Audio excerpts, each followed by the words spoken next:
Quick reading for February the 5th to February the 6th. Scorpio, we have the Wheel of Fortune, the Three of Cups, the Magician.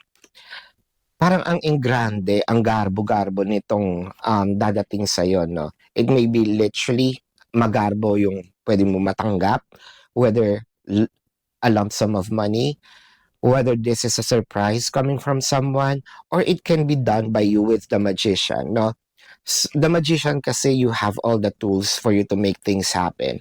Or it can be that these are your manifestations. One thing's for sure, there's a lot of celebrations that's going to happen for this day. It can be reconciliation. It can be invited by someone that you probably like or that you already loved, no? It can be sa date, movie night, what have you.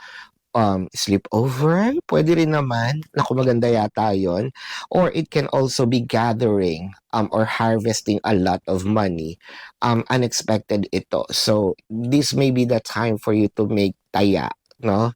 Kung saan-saan. Pero wag mo uubusin na yung minimal lang. So, this is your quick reading for February the 5th to February the 6th.